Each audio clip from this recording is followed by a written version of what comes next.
بسم اللہ الرحمن الرحیم۔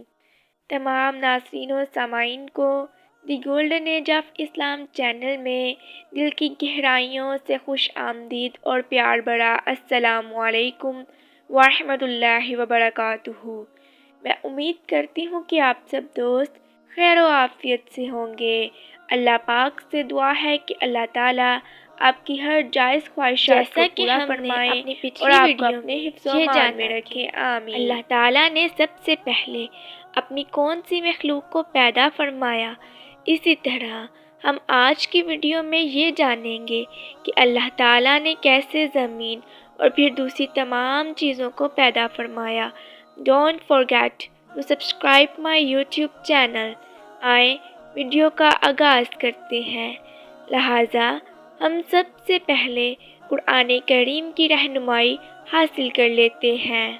ایک جگہ پر ارشاد باری تعالیٰ ہے، اور اسی نے زمین کے اوپر پہاڑ قائم کر دیے، اور اس نے زمین کے اندر برکات رکھی، اور زمین پر رہنے والوں کی غذا بھی 4 دن میں مکمل کر دی۔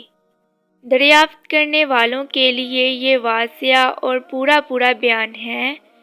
ایک اور جگہ پر اللہ باری تعالیٰ ارشاد فرماتے ہیں کہ پھر اللہ تعالیٰ نے آسمان کی طرف توجہ فرمائی، اور وہ اس وقت ایک دھواں سا تھا، اور اس سے اور زمین سے ارشاد فرمایا، تم دونوں حاضر ہو جاؤ، خوشی سے یا دباؤ سے۔ انہوں نے عرض کیا، ہم دونوں خوشی سے حاضر ہیں۔ 2 دن میں ان کو 7 آسمان بنا دیا، اور ہر ایک آسمان میں ان کے مناسب حال حکم بھیج دیا، اور ہم نے آسمان و دنیا کو چراغوں سے یعنی ستاروں سے آراستہ کیا، اور نیز اس آسمان کی دنیا کی حفاظت کی، اور یہ اس خدا کا مقرر کردہ نظام ہے جو کمال قوت اور کمال علم کا مالک ہے۔ زمین اور اس کے متعلق چیزیں صرف 4 دن میں اللہ تعالیٰ کے حکم سے مکمل ہوئی۔ 2 دن میں زمین بنا دی گئی، اور 2 دن میں اس کے متعلق یعنی زمین میں طرح طرح کے درخت، میوے، پھل، غلے، حیوانات، کانیں وغیرہ پیدا فرما دی گئیں۔ زمین اور اس کے متعلق ہر شے کی پیدائش کے بعد اللہ تعالیٰ نے آسمان کی طرف توجہ فرمائی۔ آسمان کے وجود میں آنے سے پہلے سارا خلا دھوئیں کی طرح تھا، آسمانوں اور زمین کے ملاپ سے دنیا بسائی گئی۔ آسمان سے سورج کی شعاعیں آئیں، گرمی پڑی، ہوائیں اٹھی، اس سے گرد اور بھاپ اوپر چڑھی، پھر پانی بن کر بارش برسی، جس کی بدولت زمین سے طرح طرح کی چیزیں پیدا ہو گئیں۔ زمین آسمان کے متعلق یہ سب کام اللہ تعالیٰ نے 6 دن میں مکمل فرمائے۔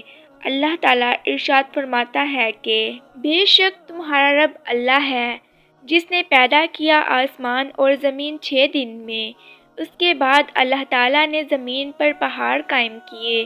اللہ تعالیٰ نے جب زمین کو پیدا فرمایا تو وہ حرکت کرنے لگی۔ اللہ تعالیٰ نے پہاڑوں کو پیدا فرما کر زمین پر رکھا تو زمین کی حرکت بند ہو گئی۔ اللہ تعالیٰ نے جب زمین کو پیدا فرمایا تو یہ حرکت کرنے لگی۔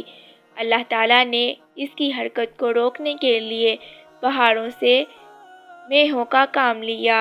اگر اللہ تعالیٰ یہ انتظام نہ فرماتا تو زمین ہمیشہ حرکت کرتی رہتی۔ ذرا تصور کریں کہ اگر کسی جگہ پر زلزلہ آتا ہے تو اس وقت کیا حالت ہو جاتی ہے۔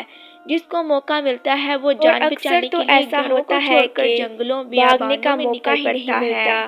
لوگ سوئے لقمہ اجل بن جاتے ہیں۔ اگر اللہ تعالیٰ زمین کی حرکت کو روکنے کے لیے پہاڑوں کو پیدا نہ فرماتے تو کیا ہوتا، اس کا تصور آپ کر سکتے ہیں۔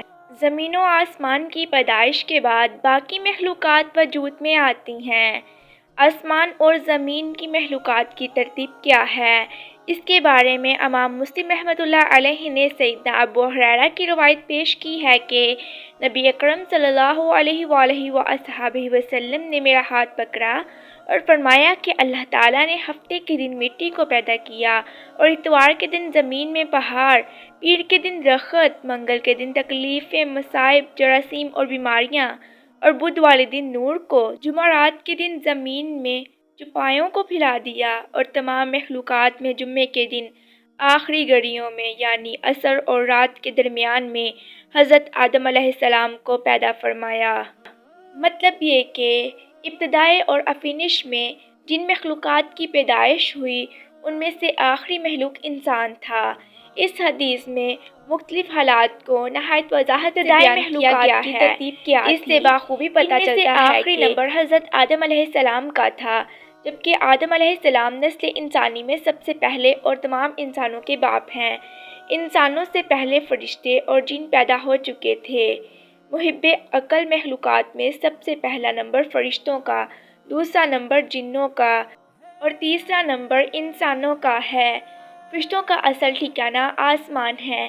اللہ تعالیٰ فرماتے ہیں کہ قریب ہے کہ آسمان اپنے اوپر سے پھٹ پڑے اور تمام فرشتے اپنے رب کی تسبیح اور تمجید بیان کر رہے ہیں اور زمین والوں کے لیے استغفار کر رہے ہیں۔ خبردار، اللہ تعالیٰ معاف کرنے والا ہے اور رحمت کرنے والا ہے۔ مسلم شریف میں ہے کہ سیدنا عائشہ صدیقہ رضی اللہ تعالیٰ عنہا سے روایت ہے کہ نبی کریم صلی اللہ علیہ وآلہ وآصحابہ وسلم نے فرمایا کہ فرشتوں کو نور سے، جنوں کو آگ سے اور آدم کو اس چیز سے پیدا کیا گیا ہے جو تمہارے لیے بیان کر دی گئی ہے یعنی مٹی سے۔ فرشتوں کی تخلیق کے بعد جنوں کو پیدا کیا گیا۔ جنوں کو بھی انسانوں کی تخلیق سے پہلے پیدا کیا گیا، آگ سے پیدا کیا۔ جیسا کہ اللہ تعالیٰ جنات کے بارے میں بہت ساری احادیث موجود ہیں۔ اللہ تعالیٰ ارشاد فرماتا ہے کہ اور جنات کو آگ کے شعلوں سے پیدا کیا گیا، مارج آگ کی جڑ سے نہیں بلکہ کنارے سے پیدا کیا گیا ہے۔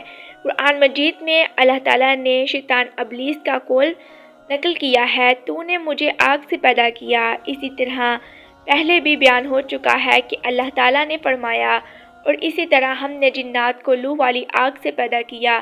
یہ ہے جنات کی اصل اور بنیاد۔ ابلیس شیطان بھی جنات میں سے ہے اور اس مسئلے میں کسی کو بھی شک اور شبہ نہیں جنوں میں سے تھا، مطلب اس لیے کہ قرآن مجید میں ہے کہ حسن بصری رحمۃ اللہ علیہ فرماتے ہیں کہ وہ پلک جھپکنے کے برابر بھی فرشتوں کی جنس میں شامل نہیں ہوا اور نہ ہی وہ کبھی فرشتوں میں شمار ہوا ہے، وہ جنات میں سے ہے، کیونکہ اس نے خود اقرار کیا تھا، اے اللہ تو نے مجھے آگ سے پیدا کیا ہے۔ اگر یہ فرشتہ ہوتا تو اس وقت کہتا کہ اے اللہ تو نے مجھے نور سے پیدا کیا ہے۔ اس لیے ابلیس کا جن ہونا روز روشن کی طرح عیاں ہے۔ سیدنا حضرت عبداللہ بن عمرو رضی اللہ تعالیٰ عنہ اور سیدنا عبداللہ بن عباس رضی اللہ تعالیٰ عنہ فرماتے ہیں کہ حضرت آدم علیہ السلام سے 2000 سال پہلے جنات پیدا کیے گئے۔ وہ ہماری اس زمین پر رہائش پذیر تھے۔ آہستہ آہستہ وہ فسق و فجور میں مبتلا ہو گئے۔ جب وہ فتنہ فساد میں حد سے زیادہ بڑھ گئے تو ناحق خون بہانے لگے، تو اللہ تعالیٰ نے ان کی طرف فرشتوں کا ایک عظیم لشکر بھیجا اور ان سے جنات کی زبردست مار کا آرائی ہوئی۔ اس مار کا آرائی میں فرشتوں نے جنات کو تہس نہس کر دیا اور وہ سمندر کے جزیروں میں پناہ لینے پر مجبور ہو گئے۔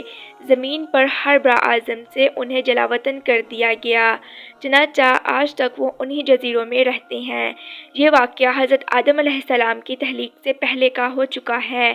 حدیث مبارکہ میں ہے کہ ابلیس شیطان کا ایک تخت ہے اور وہ تمام جنات کا سردار اور بادشاہ ہے۔